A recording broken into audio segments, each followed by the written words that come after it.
Hello and what's going on? Welcome to another edition of the Panthers Tracks podcast. I'm your host, Ellis Williams, joined what is now becoming a tradition by just me, myself, and I.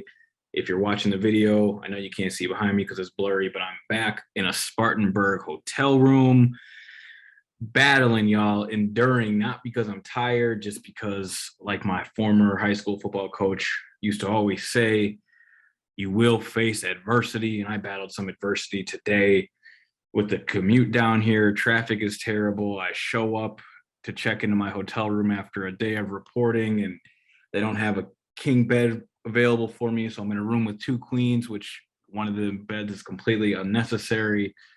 I didn't pack any sweatshirts. You might think, why does Ellis need a sweatshirt in Spartanburg, South Carolina, where the heat is raging and it's humid? I like hoodies, man. I don't know if I've ever gone. I'm gonna be here for 5 nights, 6 days. I don't know if I've ever gone that long. I don't know if I've ever gone a week without wearing a hoodie. That's a good question. Has anyone listening ever gone a full week without putting on a hoodie? There's just something comfortable about it, right? I don't know if I should drive back on Wednesday night when the Panthers break. They got Thursday off. I thought I just would hold it down here, but now I'm like, I feel half packed. I'm not in the room I'd like. But I digress. This is not a life on the beat segment, even though that's something I want to give to y'all at some point. This podcast is about the Carolina Panthers. So that's what we're going to talk about. Today, I want to touch on a range of topics. J.C. Horn activated from the PUP list. I'm going to get into why that is so important. I want to talk a little bit about the offensive and defensive lines. And, of course, the quarterbacks. We're going to talk Baker Mayfield and why I think he had his best day yet as a Carolina Panther. I thought about putting the quarterback stuff at the end and make y'all listen, but that's just not right. So let's just jump right into the day that was and the quarterback battle that is. Baker Mayfield really impressed me today. In my unofficial tracking stats, he went 10 for 12 with 3 touchdowns, while Sam Darnold only went 3 for 6, had 1 passing touchdown, 1 rushing touchdown, and 1 fumble, which we'll get into. I know it sounds wild that Sam Darnold only threw 6 passes during team sessions, and when I looked at my notebook, it didn't seem right either, but that's what I have, and I watch these practices very due diligently, so I have to trust my notebook. And I think the reason for the discrepancy or variance or difference in pass attempts was that the Panthers were in full pads today. And that meant that there was a healthy mix of both run and pass in their team sessions. In that first week when they're just shells or just uppers, just helmets, 7-on-7 is all pass, right? Well, today they were able to mix the run and the pass. For example, Sam Darnold scored on a red zone rushing touchdown that was a design QB run, a really nice executed. He walked right in, and it wasn't because the D-line let up, just because it was designed so well. He walked right in for 5-yard score, and that's a play Ben McAdoo's not calling for Baker Mayfield most likely. So just the added nuance that the Panthers are able to now practice and integrate into their team sessions because the pads are on. That meant that at times when Sam Darnold play action pass goes back to throw, there might not be anything there, and he takes off. He had a nice first down conversion on a third down play that he just took off when nothing was there and converted. So though the numbers say 3 for 6, picking up a first down with your legs is a great football play. So unique day, but overall I thought Baker Mayfield, as I said at the top, had his best day throwing the football, best day commanding the offense. He threw a couple really nice balls to Terrace Marshall. The first one came during, again, a team session, play action pass. Baker Mayfield drops back, sets up square in the pocket, eyes in the middle of the field, holding the safety right where he wants him, holding the corner even, I'd say, with Terrace, not allowing the corner to have any idea that the ball was coming Marshall's way. And then as soon as Marshall broke his route off to run a sideline comeback, Mayfield pops right and delivers a strike on the sideline, high and outside, that only Marshall can grab. Marshall fully extends, toe taps the sideline, beautiful gain of 12. And then a couple plays later, we saw Terrace run a deep over route, I'll call it, a play action pass, and he works over the linebackers between a safety, and Mayfield hit him right in stride, though he settled a little bit. And by settled, I mean just like tapered or slowed his route to find a hole, not a complete sit down. It was almost like a play that illustrates some chemistry developing. I don't think Terrace takes a big hit on the play. It's probably a nice gain of 25, definitely their longest, or the Panthers offense's longest play of the day. And that came, like I said, via Baker Mayfield. He continued to play sharp as the Panthers moved into a couple full team red zone sessions. He had a touchdown to Colin Thompson, the tight end, on a corner route, just a nice high placed ball. The scheme had Colin wide open. I don't believe there was any play action off it. 2 plays later, Baker found Rashard Higgins on a touchdown red zone slant. Higgins started on the right side, condensed split. Baker, quick play action fake. Higgins chopped his man up at the line. The corner may have been looking inside, may have had his eyes inside, 2 eyes in the backfield, which I didn't play defense, but you're taught don't have your eyes in the backfield. And Higgins, easy pitch catch, really crisp. I though it looks so simple, I thought it was perhaps Baker's best play of the day, just because he shouldn't make a touchdown look that easy, right? And I guess maybe it's nostalgic to see Mayfield to Higgins. And it's just kind of surreal they're both here. I kind of realized that today. It finally set in. Baker Mayfield saying after practice that it's been great to have Higgins here in Spartanburg and just with the Panthers in general. Baker not being able to have the playbook for much more than 2 weeks, not even 2 weeks, not being able to contact his coaches because of the NFL's contact policy. He's been leaning on Higgins just to bounce or affirm concepts and ask questions. And Mayfield seemed very appreciative of his old friend today when I asked him about it. Overall, like I said, Baker just looked really crisp today. Now, perhaps I buried the lead here, but the reason he may have looked so sharp is because he was working with the second team. And when you're working with the second team offense, that means you're competing against the second team defense. It's why he was throwing to guys like Terrace Marshall and Rashard Higgins, Colin Thompson, because Sam Darnold was working with the ones. And this is reminiscent of what happened last week at this time.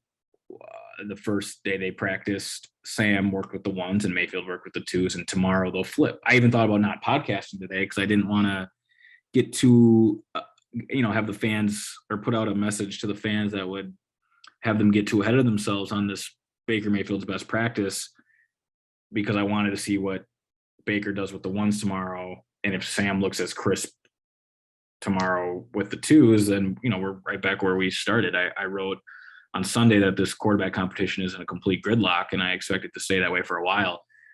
I don't think anything that necessarily happened today to change that, because, we're 1 day through a 2-day practice plan. So we'll see. We'll see what everything looks like tomorrow and where we stand. I think it's important to note that Matt Corral continues to just look different because his release is just mesmerizing. It's just, I've never seen anything like it. So compact, so small. I shouldn't say small, so tight, no wasted motion. He talked after practice, and I asked him how his throwing motion got that way, if he's always thrown like that. And he chuckled and he said, no, not at all. He said it's taken 6 years for him to get such a tight and compact throwing motion. And he credited his longtime trainer that he's been working with since high school on helping him perfect that. He mentioned it's not perfect yet, but he thinks it's good enough to win football games. And clearly he's an NFL quarterback. He's right about that. But Matt Corral just continues not to get enough opportunities to actually be a threat in this quarterback competition. Matt Rule acknowledged that it's been difficult to get Corral enough reps.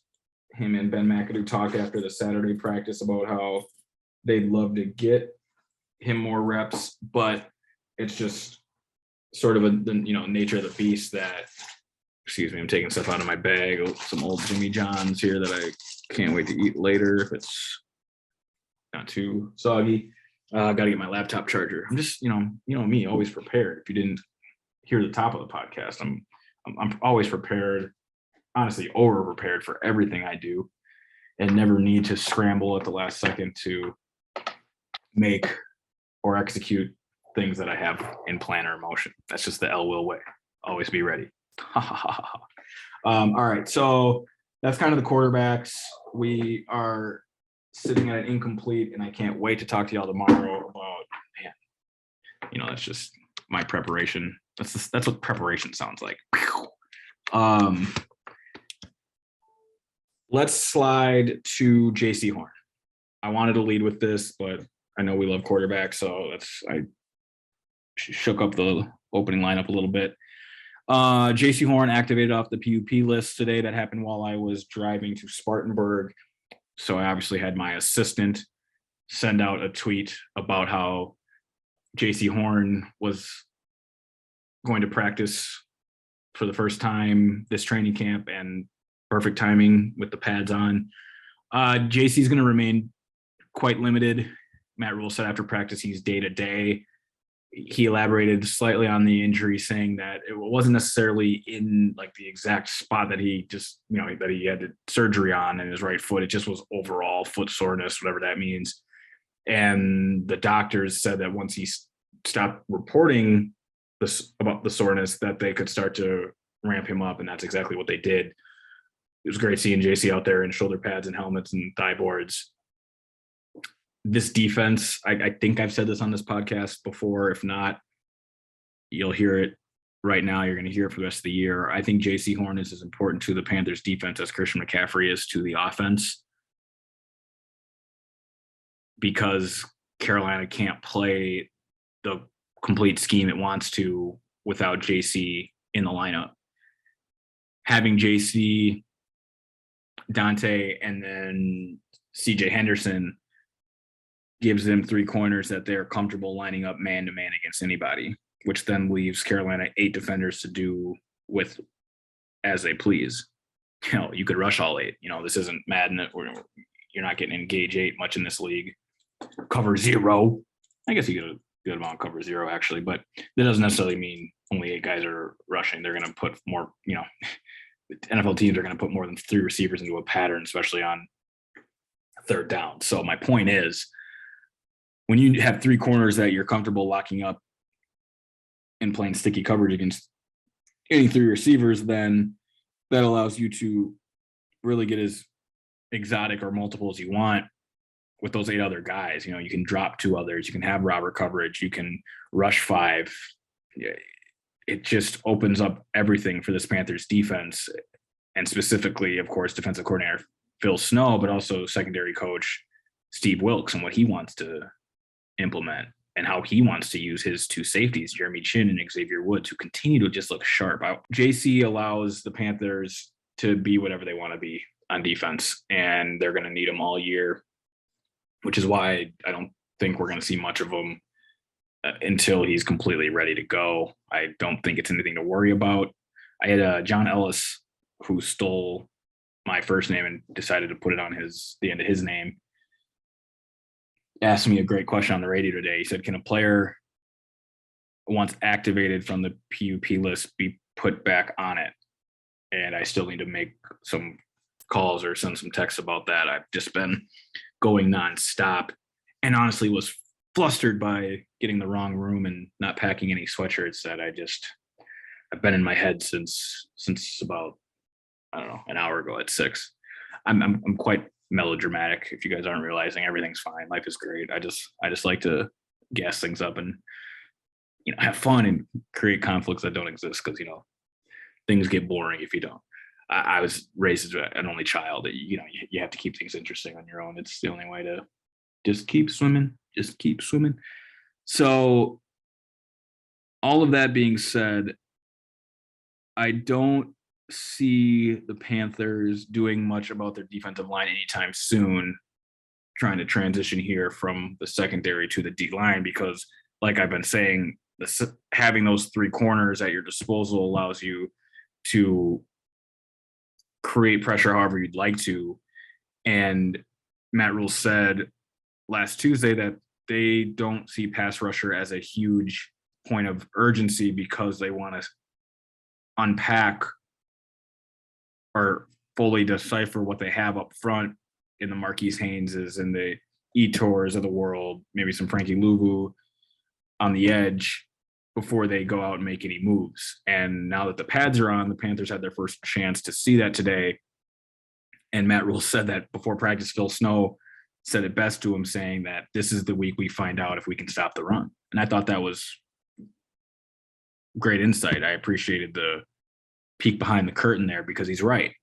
I think after these next 4 or 5 practices, the Panthers will have an opportunity to self-assess and self-scout themselves, and then decide whether they're picking up the phone and calling a Jason Pierre-Paul or somebody like that, because at the end of the day, this team needs to be able to set the edge and they need to play more firm up front. They're built to play fast. They're built for the edge in a pass rushing sense. They're not built to defend and set any edges against qualified running teams. And they're going to get a wake-up call week 1 when the Cleveland Browns come to Carolina without Deshaun Watson, who is now going to officially be suspended for 6 games. That was ruled today by former federal judge Sue Robinson. All the more reason the Browns are going to come to Carolina and run the football. Bill Callahan, probably the best offensive line coach in the NFL. Nick Chubb, Kareem Hunt, a offensive line that features 2 of the best guards in football, Joel Bitonio, Wyatt Teller, Jack Conklin, one of the best tackles in football, and All-Pro in 2020. Jedrick Wills, a top 10 pick in 2020. A new center, but I guess you can't have it all in life. Drake taught us all that you can't have everything. That's a joke. So this team's going to find out really quick whether it's this week in camp, or if they wait till week 1, whether they can defend the run. I have a feeling the Patriots will test their run defense as well when those joint practices kick off in Foxborough. We're only like 12 or 13 days away from that. It's August 1. That's crazy, y'all. I feel like it was just July 4. So pivoting to the Panthers offensive line now, because again, when those pads go on, you learn a lot about the trenches. Matt Rule had some interesting comments today about Ikem Ekwonu. He said that if Ikem wants to start, which he knows he does, he's going to have to battle for it. He added that he doesn't think they're bringing Ikem along slowly, unlike Matt Corral, their other rookie, because Ikem is getting the opportunities, and he's going to have to battle. He's going to have to battle to be in that starting 5. I think that's good language to just, keep your number 6 pick motivated. I could see why it ticks a lot of fans off, because if you draft a guy at 6, you should just hand him the key to the city and the gold jacket in the left tackle spot and say, you're our man for 10 years. But it doesn't necessarily have to work like that. I mean, I talked to a lot of evaluators leading up to the NFL draft, and most of them said Ikem would flourish at guard and give him a year or 2 to learn tackle, which is not that abnormal in this league, before he slides out there. And then you have your franchise guy for 5 or 6 years. I can't stand when people say the next decade. I mean, the Warriors were supposed to win the next 6 titles over 8 years. But then Kevin Durant left. Things change, right? And they still won this year. So be patient with Ecom. I mean, again, when you see him, there's not a physical specimen on this football team like him. So eventually, talent's just going to win out, whether that means he's at guard or tackle. I don't know if it necessarily completely matters. Unlike quarterback, where you need to pick a guy and stick with them, you can start Brady at tackle and Ecom at guard, and then flip him on the bye week. I don't know. It'll be fine as long as the product is above average, as in the 5 offensive linemen are performing well together. I don't really care where people are at, specifically, a left guard or a left tackle. If anything, it speaks to how rich the Panthers may be up front this year, especially on that left side. And the right side, we don't talk about because they've invested a lot of money in it. And Taylor Moen, of course, and then Austin Corbett. Similar battle happening, much lower profile, but happening at center. Bradley Bozeman, Pat Elflein. We'll see. And yeah, that's kind of everything I got. I don't know how long I went. I feel like I didn't go that long, minus my rant at the top and a couple sprinkles of nonsense in between there. I think this was a tighter podcast, and I'm cool with that. Now watch me quit this and it was like 12 minutes long. That'd be funny. But that's the game. I'm going to try and crank these out as much as I can. I've been saying that since camp started. I'm seeing a gradual jumps in downloaders and listeners. We've doubled since last week, which is incredible. Slowly but surely, I hope this becomes a place y'all like to retreat to and fall back in, and in time, perhaps I'm answering questions and you guys can have your voice heard on this podcast. Never hesitate to reach out. I know I'm not the most vocal on Twitter, but if you come at me correctly and emphasize that this question is for the Panthers Tracks podcast, I would love to read something and have a engagement from there. So we'll get there when we get there, y'all. For now, I'm going to sign off. I'm starving. 6 p.m. on a Monday. We're back at it again early morning, and I'll record as long as the Panthers practice. So for Ellis Williams, I am signing off. Thanks for listening to the Panthers Tracks podcast. We'll talk tomorrow. Take care, y'all.